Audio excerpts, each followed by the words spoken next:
So hello students, आप लोगों को फिर से स्वागत है एलिमेंट एजुकेशन के एक न्यू से वीडियो में। तो जैसा कि आप लोग जानते ही हैं कि अभी हमारा चल रहा है क्लास 10 के pair of linear equation in two variables वाला चैप्टर, जिसमें कि हम लोग ने ऑलरेडी 2 इंट्रोडक्शन वाले क्लासेस को खत्म कर चुके हैं और आज हम स्टार्ट करने वाले हैं एक्सरसाइज 3.1 को। तो मैं आपको रिक्वेस्ट करना चाहूंगा कि इसके पिछले वाले इंट्रोडक्शन वाले वीडियोस आप लोग जरूर देख ले, नहीं तो इन्हें समझने में आपको बहुत ज्यादा दिक्कत आएगी। ओके, तो देखो पहले वाले क्वेश्चन में उसने क्या दिया है, उसमें 2 बीट्स दिए हैं और उन दोनों बीट में बीट 1 में और बीट 2 में, ठीक है। तो सबसे पहले बीट 1 को करेंगे, उसके बाद बीट 2 को करेंगे। तो उन दोनों बीट्स में उसने कहा है वर्ड प्रॉब्लम दिया है, उन दोनों बीट्स में से हमें क्या करना है, दो इक्वेशन निकालने हैं। इसमें से 2 इक्वेशन निकालूंगा, फिर उसी दोनों इक्वेशन को मुझे ग्राफिकली मेथड से सॉल्व करके उसमें से मुझे उसके वेरिएबल्स का यानी कि इसके आंसर को फाइंड आउट करना है। ओके, तो सेम चीज हम यहां पे करेंगे और बीट 2 में भी हम लोग बिल्कुल सेम चीज ही करेंगे। ओके, तो देखो सबसे पहले उसने कहा है 10 students of class 10th took part in a mathematics quiz. If the number of girls is 4 more than the number of boys, find the number of boys and number of girls who took part in the quiz. तो इसने कहा है class x के total कुल मिला के 10 बच्चे थे, ठीक है, जिसमें से कुछ गर्ल्स थे कुछ बॉयज थे, और इसके लिए उसने कुछ कंडीशन दिया है और फिर उसने कहा है कि तुम्हें यहां से फाइंड आउट करना है कि नंबर ऑफ बॉयज कितने थे और नंबर ऑफ गर्ल्स यहाँ पे कितने थे। ठीक है, तो देखो इसको करने का सिंपल सा तरीका है, उसने जिसके नंबर के बारे में पूछा है हम उसी को लेट कर लेंगे वेरिएबल यानी कि let number of boys equal to X, उसी के साथ let number of girls equal to Y. ठीक है, तो अब क्या करना है, इन्हीं दोनों को यूज करके हमें दो इक्वेशन को यहाँ पे फॉर्मेट करना है। कैसे कैसे फॉर्मेट करेंगे, देखो सबसे पहले कहा है यहाँ पे 10 स्टूडेंट्स थे, तो इसका मतलब बॉयज और गर्ल्स मिलके 10 स्टूडेंट होंगे ना, तो x plus Y equal to 10, ये हो गया हमारा फर्स्ट इक्वेशन।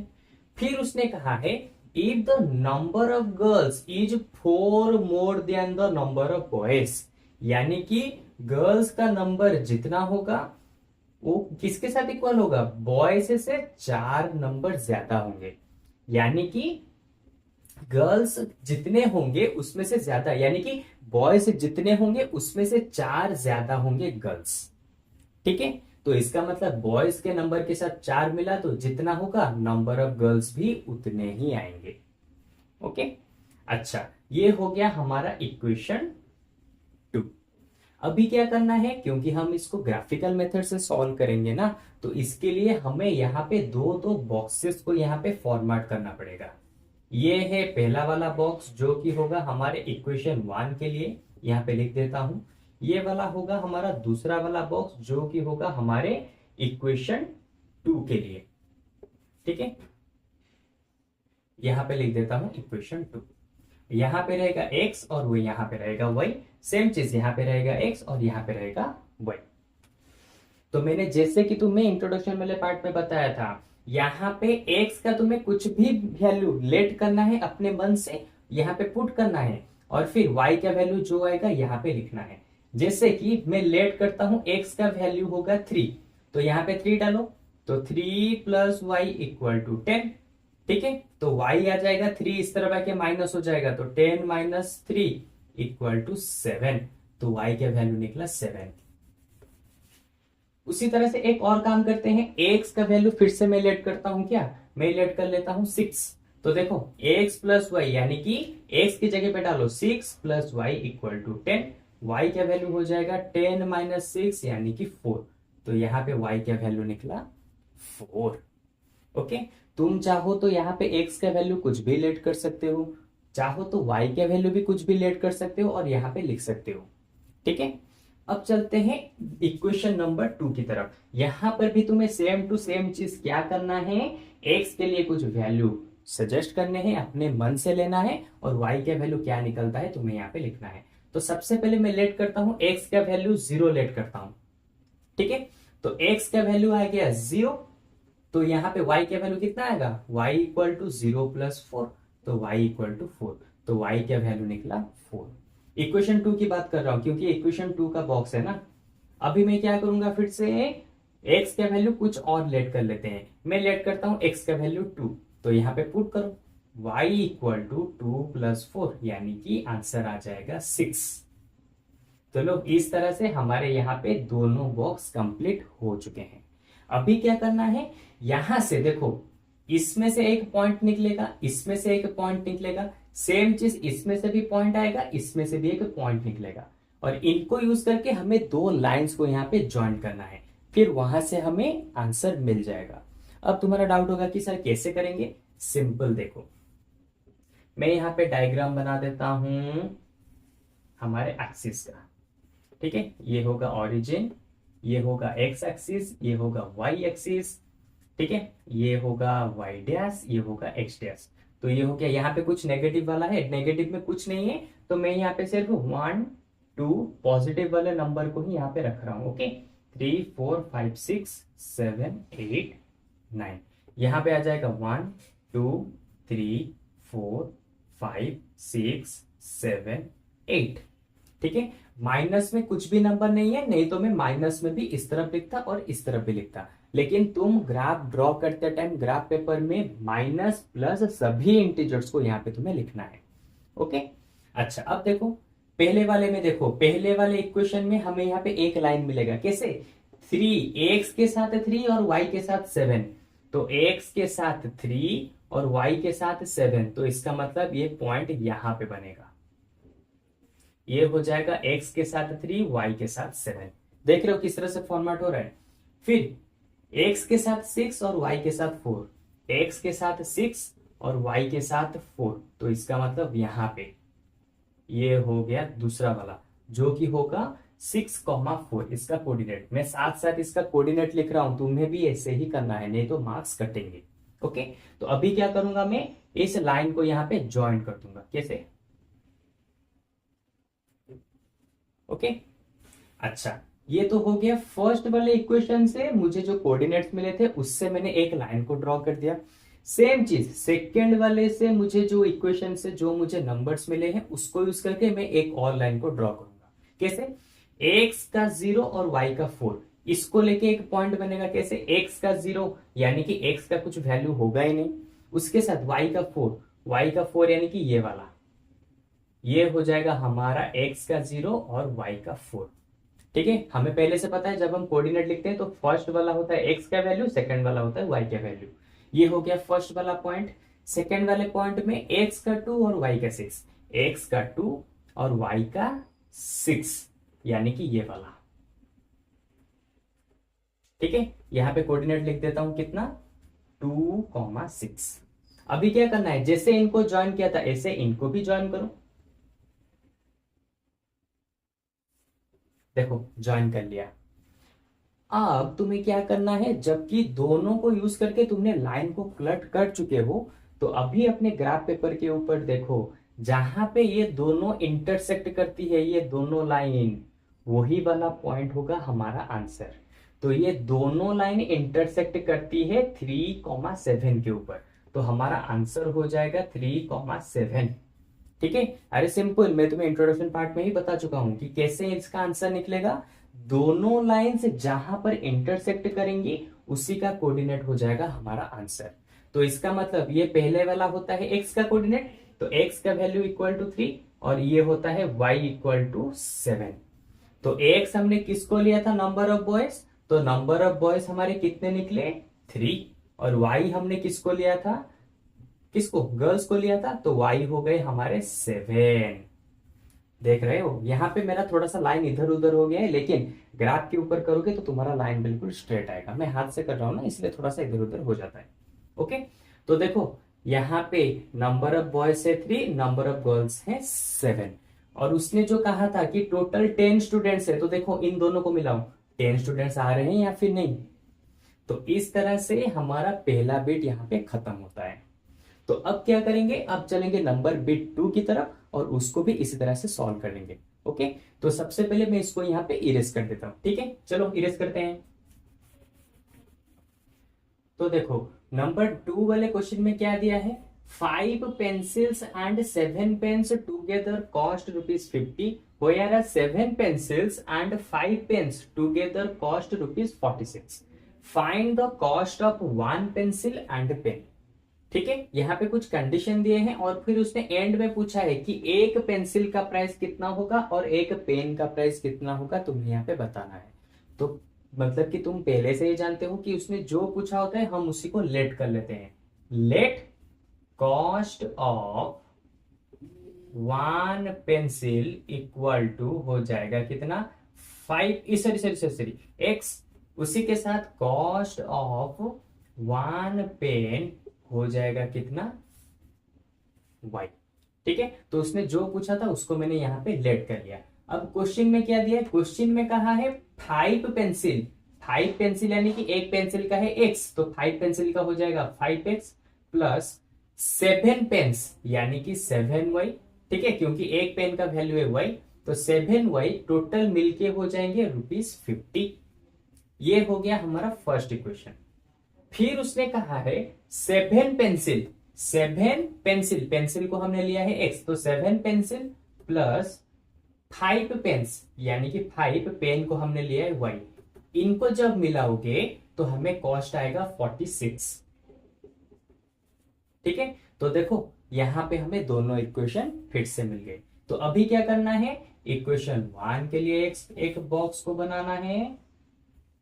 ठीक है, x y, फिर उसी तरह से इक्वेशन 2 के लिए भी हमें यहाँ पे एक बॉक्स को बनाना है।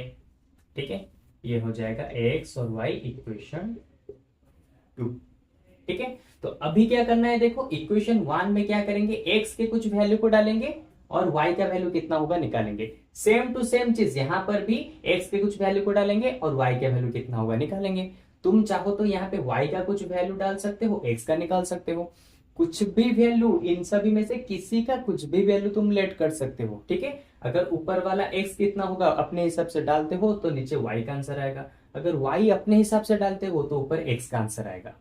ठीक है, तुम कहीं पर भी अपने हिसाब से दोनों को नहीं चूज कर सकते, लेकिन ऊपर वाले को अगर चूज करोगे तो नीचे का आंसर कितना निकला उसको लिखना है, अगर नीचे को चूज करोगे तो ऊपर का आंसर x का वैल्यू कितना निकला उसमें से लिखना है। ऐसे कर सकते हो, अपने हिसाब से कुछ भी नंबर तुम डाल सकते हो।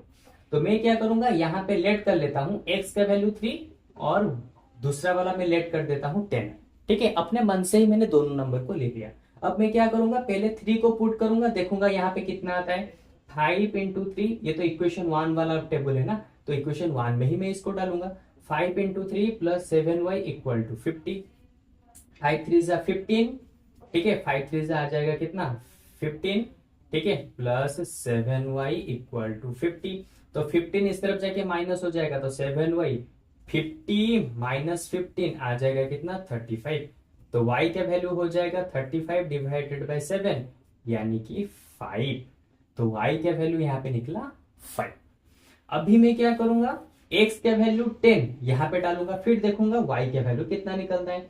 तो x का वैल्यू यहाँ पे डालेंगे 10, तो 5 into 10 plus 7y equal to 50। ठीक है, तो 5 इंटू 10 हो जाएगा 50 प्लस 7y इक्वल टू 50, तो 50 इस तरफ जाके माइनस हो जाएगा, तो 7y 50 माइनस 50 आंसर हो जाएंगे हमारे 0, और y का वैल्यू कितना हो जाएगा, 7 आके यहाँ पे डिवाइड, तो 0/7 यानी कि 0, तो यहाँ पे y का वैल्यू निकला 0। अब तुम्हारा डाउट आएगा कि सर कभी कभी मैं नंबर डालते टाइम यहाँ पे क्या मतलब कि डेसिमल में नंबर आ जाता है या फिर कभी कभी फ्रैक्शन में आ जाता है, तो यहाँ पे क्या करूं, सिंपल, तुमने जो नंबर लेट किया है उसको इरेज कर दो, अपने हिसाब से कोई दूसरा नंबर डाल लो। ठीक है, जिस नंबर में फ्रैक्शन वाला आंसर नहीं निकलता उसी नंबर को डालना है। मान लो मैंने यहाँ पे x का वैल्यू 3 डाला था, यहाँ पे सॉरी x का वैल्यू यहाँ पे 10 डाला, और यहाँ पे मुझे आंसर में एक फ्रैक्शन निकला 1/2, y के वैल्यू निकला 1/2, तो मैं अभी क्या करूंगा, सिंपल, x को मैंने 10 लिया था ना, उसको यहाँ पे मैं इरेज कर दूंगा। इरेज करने के बाद मैं अपने हिसाब से दूसरा कोई भी नंबर डाल लूंगा, फिर से उसे सॉल्व करने लगूंगा, सिंपल। ठीक है, जहां पे आंसर में तुम्हें थोड़ी सी तकलीफ हो रही है वहां पे क्या करो, तुमने जो लेट किया था नंबर को उसको चेंज कर दो, बात खत्म। ठीक है, तो अब क्या करना है, ये हो गया हमारा बिट 1 का यानी कि पहले वाले का आंसर यानी कि इस वाले इक्वेशन का टेबल हमने बना दिया। अभी क्या करना है, इसका टेबल बनाना है। तो अपने हिसाब से मैं क्या करता हूं, कोई भी एक चूज कर लेता हूं। मैं चूज कर लेता हूं एक्स का वैल्यू 8, फिर चूज कर लेता हूं 3। अपने हिसाब से तुम इसी तरह से कुछ भी चूज कर सकते हो। ठीक है, अब क्या करेंगे, पहले 8 डालता हूं इसके अंदर, तो क्या आएगा, क्योंकि बीट 2, ये जो है बीट 2 का टेबल है ना, तो इसका वैल्यू बीट 2 में ही डालना पड़ेगा। तो 7 into 8 plus 5 into Y equal to 46। तो 8 7 जा 56, सॉरी 8 7 जा 56 प्लस 5y इक्वल टू 46। 56 इस तरफ जाके माइनस हो जाएगा, तो 46 माइनस 56, तो 46 से 56 जाएगा तो बचेगा -10। y क्या वैल्यू आ जाएगा, -10 डिवाइडेड बाई 5, यानी कि आ जाएगा -2। तो यहाँ पे y क्या वैल्यू निकला, -2 लिख दिया। अब क्या करना है, x के वैल्यू को यहाँ पे पुट करना है, कितना 3। तो x का वैल्यू यहाँ पे पुट करो 3, तो 7 into 3 plus 5y equal to 46। 7 3 जा 21 प्लस 5y इक्वल टू 46। तो 21 इस तरफ चला आएगा, तो 5y इक्वल टू 46 माइनस 21। तो 5y इक्वल टू 6 से 1 जाएगा 5, 4 से 2 जाएगा तो बचा 2। तो y equal to 25 divided by 5, तो यहाँ पे आंसर आ जाएगा 5। तो जब हमने x का वैल्यू 3 डाला तो y का वैल्यू यहाँ पे निकला 5। तो लो, अभी हमारे 2 बॉक्स बिल्कुल ही कंप्लीट हो चुके हैं। ठीक है, अभी क्या करना है, सिंपल, हमें यहाँ पे अपने ग्राफ को प्लॉट करना है और अपने आंसर को बताना है। ठीक है, और जबकि मैं बार बार बता चुका हूं, अगर लेट करते टाइम अपने यहाँ से तुमने कोई भी नंबर डाला, लेकिन यहाँ पे आंसर निकालते टाइम कोई फ्रैक्शन में आ गया, डेसिमल में आ गया, तो यहाँ पर तुमने जो अपने मन से नंबर को लिया था उसको कैंसिल कर दो, कोई दूसरा नंबर ले जाओ। ठीक है, अगर उस नंबर में भी फ्रैक्शन में आंसर आ रहा है तो उसको भी चेंज कर दो, कोई दूसरा नंबर ले जाओ। इस तरह से तुम इजीली इसको कर सकते हो, और ग्राफिकल मेथड बहुत ज्यादा इजी है। ठीक है, तो अब क्या करते हैं, इनको यूज करके, ठीक है, एक हमारा ग्राफ बनाते हैं।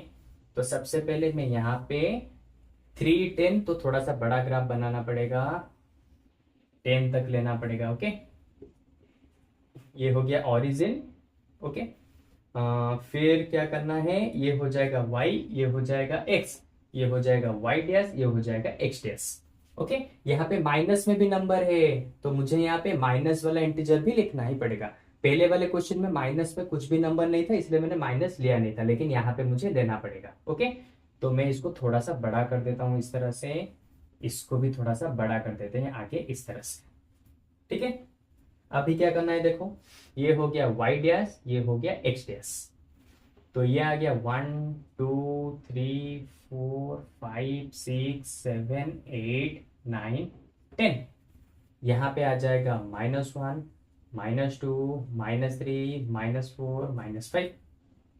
इस साइड में आ जाएगा -1 -2 -3 -4 -5।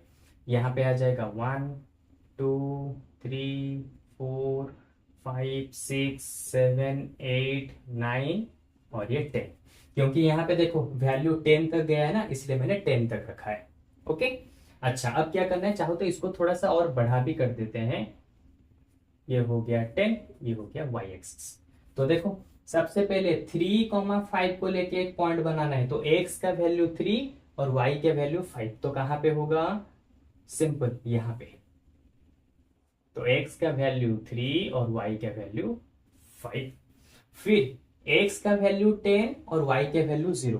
y का वैल्यू 0 यानी कि y को देखने की जरूरत नहीं, और x का वैल्यू 10, x का वैल्यू 10 यानी कि यहां पे, ये हो गया पहला वाला, तो ये हो जाएगा 10,0 इसका कोऑर्डिनेट। तो जबकि हमने फर्स्ट वाले बॉक्सेस दोनों ही पॉइंट को यहाँ पे बना दिया, तो चलो अब इसको ज्वाइन भी कर लेते हैं। कैसे ज्वाइन करेंगे, इस तरह से गया गया गया गया गया गया, तो ज्वाइंट। ठीक है, अभी क्या करना है, बॉक्स 2 में से हमें इस लाइन को बनाना पड़ेगा। तो पहले 8 के साथ -2, तो x के ऊपर 8 यहाँ पे है, और y का -2 कहाँ पे है, y का -2, x के ऊपर 8, x के ऊपर 8 और y का -2, तो कहाँ पे होगा, कहाँ पे होगा, y का -2, हाँ यहाँ पे, x का 8 और y का ये वाला है ना, y का -2 इस तरह से, और x का 8 यहाँ पे, तो ये हो जाएगा 8, -2। इसका भी बना दिया। फिर चाहिए 3 के ऊपर 5, x का 3 और y का 5। देखो यहाँ पे ऑलरेडी बना हुआ है x का 3 और y का 5। तो अब मैं क्या करूंगा, इस वाले को यहाँ पे ज्वाइन कर देंगे। ठीक है, तो लो दोनों ही हमने यहाँ पे लाइंस को बना दिया और दोनों लाइंस एक ही पॉइंट पर इंटरसेक्ट कर रहे हैं जो कि है 3,5। तो इसका मतलब हमारा आंसर होगा 3,5। ठीक है, 3,5 यानी कि पहला वाला जो होता है x का वैल्यू, दूसरा वाला जो होता है y का वैल्यू। तो x हमने किसको लिया था, कॉस्ट ऑफ वन पेंसिल। तो यहां पे देयरफॉर लिखेंगे cost of one pencil, cost of one pencil equal to 3 rupees. ठीक है, और cost of one pen, pen को हमने y लिया था यानी कि 5 रुपीज। तुम चाहो तो यहाँ पे x और y के वैल्यू को डाल के चेक कर सकते हो, 50 ही आएगा। यहाँ पे चाहो तो x और y के वैल्यू डाल के चेक कर सकते हो, 46 ही आएगा। तुम कैसे भी करो आंसर बिल्कुल सेम ही होंगे। ओके, तो चलो इसी के साथ हमारा नंबर 1 के दोनों बिट्स यहाँ पे खत्म हो गए और मुझे लगता है कि मैं बहुत ही अच्छे से मतलब कि तुम्हारा डाउट क्लियर कर चुका हूँ। लेकिन फिर भी अगर नंबर 1 के ऊपर तुम्हें कुछ भी डाउट है तो सिंपली हमारे कमेंट सेक्शन में जाओ और वहां पे मुझे बता दो। मैं तुम्हारे लिए इस वाले नंबर को फिर से एक बार बहुत सारे और भी अच्छे तरीके से तुम्हें समझाने की कोशिश करूंगा हमारे न्यू वाले वीडियो में। ओके, तो चलो आज के क्लास में बस इतना ही। हम लोग इतना सा ही मतलब कि छोटा छोटा नंबर करके ही पूरा का पूरा चैप्टर इसी तरह से खत्म कर देंगे। मैं एक साथ पूरे के पूरे नंबर को नहीं समझाऊंगा, नहीं तो तुम्हें बहुत ज्यादा कंफ्यूजन आएगा। ठीक है, तो चलो आज की क्लास में बस इतना ही। अब हम लोग इसके नेक्स्ट वाले क्लास में मिलेंगे और इसके आगे जो भी नंबर है उनको एक एक करके हम दोनों मिलके एक साथ खत्म करेंगे। ठीक है, तो चलो बाय बाय।